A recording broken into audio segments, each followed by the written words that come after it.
Hello students, class 11th business studies chapter number 8 व्यावसायिक वित्त के स्रोत, source of finance, business finance. इस वीडियो में हम लॉन्ग टर्म फाइनेंस और फिक्स कैपिटल या फिर दीर्घकालीन वित्त या स्थायी पूंजी को समझेंगे। The finance which is used for acquiring fixed assets like land, building, plant, machinery, furniture is known as long term finance और fixed capital। जनरली ये इसका ड्यूरेशन अगर हम देखें तो एटलीस्ट 10 ईयर्स का ड्यूरेशन इसका होता है।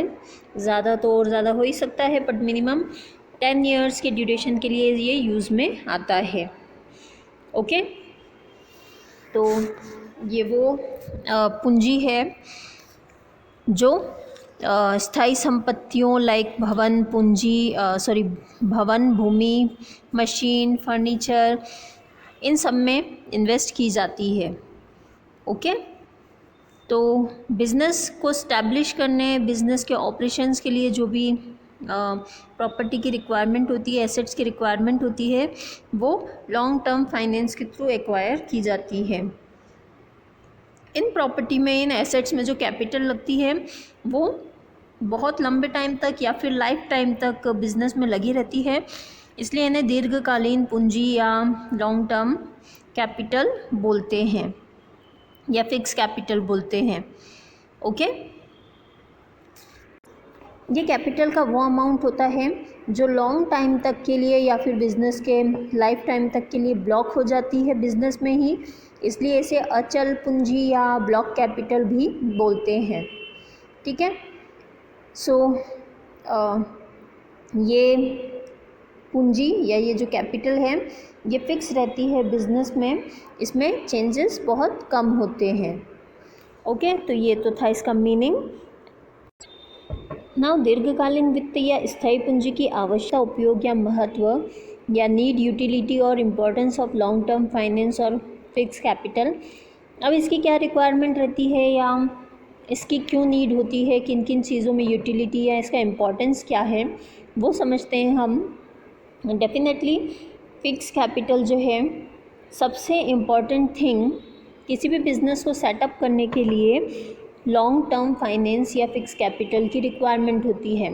Whenever you want to start a new business you have to set up it by using so much amount of money. ठीक है, आपको फिक्स्ड एसेट्स की रिक्वायरमेंट होगी, सबसे पहले land, building, machinery, furniture and so on. तो obviously long term assets को purchase करने के लिए आपको लॉन्ग टर्म फाइनेंस की रिक्वायरमेंट रहेगी ही। ओके, सो बिना लॉन्ग टर्म फाइनेंस के बिज़नेस को स्टैब्लिश करना इम्पॉसिबल है, बिल्कुल भी पॉसिबल नहीं है। For progress of business, definitely एक इस्टेब्लिश्ड बिजनेस को जब आप एक्सपांड करना चाहते हो तो ऑब्वियसली आपको इम्प्रूवमेंट्स करने होंगे उसमें, जिसके लिए आपको फिक्स कैपिटल की रिक्वायरमेंट होगी। ओके, बिज़नेस को एक्सपांड करना है, बिज़नेस को की प्रोग्रेस करना है, तो इन सब के लिए जैसे मान लो कोई एक बिज़नेस है, एक ही प्लेस पे इस्टेब्लिश्ड है, मान लो एमपी में इंदौर में एक बिज़नेस है। अब बिजनेसमैन चाहता है कि अपने बिज़नेस को एक्सपांड करे और वो जबलपुर में भी अपना बिज़नेस ओपन करे, तो definitely like a new business वहाँ पे भी एक न्यू यूनिट ओपन करनी पड़ेगी and for that more assets required रहेगी। So for acquiring more assets, land, building, machinery, office equipments, furniture, more fixed capital will required. ठीक है, सो डेफिनेटली बिजनेस का एक्सपेंशन भी विदाउट फिक्स्ड एसेट्स पॉसिबल नहीं है। Because of long term capital या long term finance, business की goodwill में increment होता है। जितनी ज़्यादा लॉन्ग टर्म फाइनेंस होगा उतना ही ज़्यादा बिजनेस रिस्क बियर कर पाएगा, उतना ही ज़्यादा प्रोडक्शन कर पाएगा, प्रॉफिट अर्न कर पाएगा एंड ऑब्वियसली उतनी ही गुडविल में भी इंक्रीमेंट होती जाएगी। And because of long term finance investors भी अट्रैक्ट होते हैं बिकॉज इससे बिजनेस की लिक्विडिटी इंक्रीज होती है, and because of liquidity condition जो इन्वेस्टर्स हैं वो भी अट्रैक्ट होते हैं, क्योंकि उन्हें सेफ्टी की श्योरिटी रहती है कि इतनी लॉन्ग टर्म कैपिटल है फर्म के पास, तो हमारी जो मनी है वो ब्लॉक नहीं होगी। ओके, इसके थ्रू क्रेडिट वर्दीनेस भी इम्प्रूव होती है, यानी अगर कंपनी चाहे, बिजनेस चाहे तो लोन भी ले सकती है। ठीक है, फाइनेंशियल इंस्टीट्यूशंस किसी भी बिजनेस के फाइनेंशियल कंडीशन को देखकर एंड लोन अप्रूव करते हैं, तो ऑब्वियसली वो इसके लिए भी लोन के लिए इजीली रेडी हो जाएंगे। ठीक है, इसके अलावा जो डायरेक्टर्स हैं, मैनेजमेंट है या क्रेडिटर्स हैं, इन सब का भी कॉन्फिडेंस बिल्डअप होता है। ओके, सो और इवन अगर आपके पास long term finance adequate amount में है तो डेफिनेटली मार्केट में होने वाले अप्स एंड डाउन्स यानी फ्लक्चुएशंस जो हैं उनको बियर करना भी बिज़नेस के लिए ईजियर हो जाता है। ये कंसर्न को, बिज़नेस को प्रोग्रेस करने में हेल्प करता है ये फाइनेंस। ओके, एंड जो भी परमानेंट नीड्स हैं बिज़नेस की वो भी सेटिस्फाई करना ईजियर हो जाता है। ओके, तो ये सब तो थे नीड्स, यूटिलिटी और importance of long term finance और fixed capital. Then if we talk about financial sources for long term finance or fixed capital, यानी दीर्घकालीन वित्त या स्थायी पूंजी प्राप्त करने के स्रोतों की अगर हम बात करें तो मेन जो सोर्स हैं फिक्स कैपिटल को एक्वायर करने के, उसमें से पहला तो है अंश पूंजी यानी शेयर कैपिटल, जिसमें समता अंश और पूर्वाधिकार अंश यानी equity shares and preference shares include होते हैं। देन ऋण पूंजी यानी लोन कैपिटल, जिसमें debentures, long term loans from financial institutions, long term loans from banks, ये इंक्लूड होते हैं, यानी ऋण पत्र,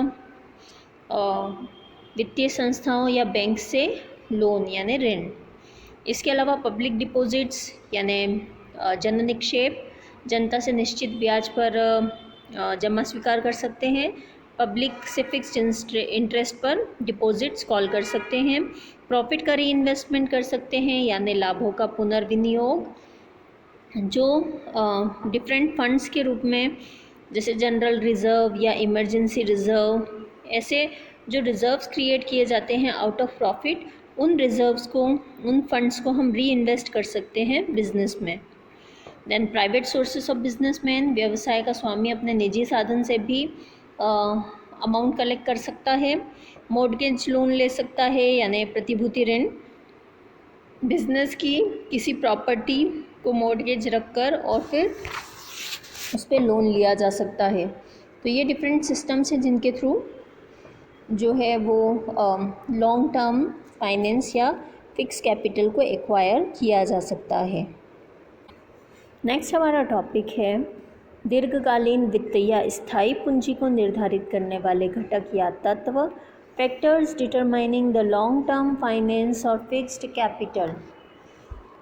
ओके, सो फिक्स्ड कैपिटल के अमाउंट को डिसाइड करने या कितना रिक्वायरमेंट रहेगी इसको सुनिश्चित करने वाले, निर्धारित करने वाले या डिटरमाइन करने वाले फैक्टर्स हम डिस्कस कर रहे हैं। फर्स्ट पॉइंट इज़ उद्योग की प्रकृति, nature of industry. Fix capital की रिक्वायरमेंट क्या है? Obviously fix capital large amount में रिक्वायर्ड होती है, सो रिक्वायरमेंट क्या है और कितनी होगी, इट डिपेंड्स ऑन इंडस्ट्री। ठीक है, बिकॉज जैसे इंडस्ट्री की हम बात करें तो प्लांट्स, मशीनरी, बिल्डिंग, इन सब के लिए रिक्वायरमेंट होती है फाइनेंस की, जैसे आयरन एंड स्टील इंडस्ट्री हो गई, रेलवे, ऑटोमोबाइल इंडस्ट्री हो गई। तो इस टाइप की इंडस्ट्रीज़ में large amount of fix capital required रहता है, बिकॉज इनका सेटअप बहुत लार्ज स्केल पर होता है और हेवी मशीनरीज़ का यूज़ होता है इसमें। In place of this kind of industries, अगर हम बात करें अबाउट कंज्यूमर गुड्स इंडस्ट्रीज़, तो वहाँ पर जो रिक्वायरमेंट है फिक्स कैपिटल की वो as compare to heavy industries कम रहता है, ठीक है। बिकॉज़ यहाँ जो मशीनरीज़ हैं या इक्विपमेंट्स हैं वो उतने हैवी नहीं लगते हैं जितना कि ज़रूरत हैवी इंडस्ट्रीज़ में होती है, ओके। देन नेक्स्ट थिंग, व्यवसाय उत्पादन तकनीक यानी production technology. If any industry acquires modern or automatic industry, it requires more fixed capital as compared to traditional industry, ठीक है। जो मॉडर्न इंडस्ट्रीज़ या ऑटोमेटिक इंडस्ट्रीज़ होती हैं उनमें ज़्यादा फिक्स कैपिटल की रिक्वायरमेंट होती है, बिकॉज़ वहाँ मेंटेनेंस और अदर एक्सपेंसेस ज़्यादा होते हैं as compare to traditional industries जहाँ वर्कर्स के थ्रू वर्क होता है, ओके। सो वहाँ पर कैपिटल की जो रिक्वायरमेंट है वो कम होती है। नेक्स्ट थिंग, इसके बाद प्रारंभिक व्यय यानी प्रिलिमिनरी एक्सपेंसेस। ऐसे बिजनेसेस जहाँ बिज़नेस को स्टार्ट करने, कंपनी या इंडस्ट्री को सेटअप करने के लिए ज़्यादा प्रिलिमिनरी एक्सपेंसेस पे करने पड़ते हैं, तो ऑब्वियसली वहाँ पर फिक्स कैपिटल की रिक्वायरमेंट ज़्यादा होती है। यानी डिपेंड करता है, जितना प्रिलिमिनरी एक्सपेंसेस रिक्वायर्ड होगा उतना ही फिक्स कैपिटल में भी इन्वेस्टमेंट बढ़ जाएगा। देन नेक्स्ट है साइज़ ऑफ बिज़नेस यानी बिज़नेस का साइज़, आकार। लार्ज साइज़ बिज़नेस में ज़्यादा फिक्स कैपिटल की रिक्वायरमेंट होती है और स्मॉल साइज़ बिज़नेस में कम। एरिया ऑफ बिज़नेस, व्यवसाय का क्षेत्र। लार्जर स्कोप जिसका रहता है बिज़नेस एक्टिविटी का, वहाँ इन्वेस्टमेंट भी लार्ज लगता है। और अगर बिज़नेस ऑपरेशन जो है वो लिमिटेड एरिया में है तो लिमिटेड कैपिटल से भी वर्क हो जाता है, ओके। तो ये सब थे फैक्टर्स जो ये डिसाइड करने में हेल्प करते हैं कि फिक्स कैपिटल की रिक्वायरमेंट कितनी रहेगी। होप सो आपको फिक्स कैपिटल या लॉन्ग टर्म फाइनेंस समझ में आया होगा। Thank you.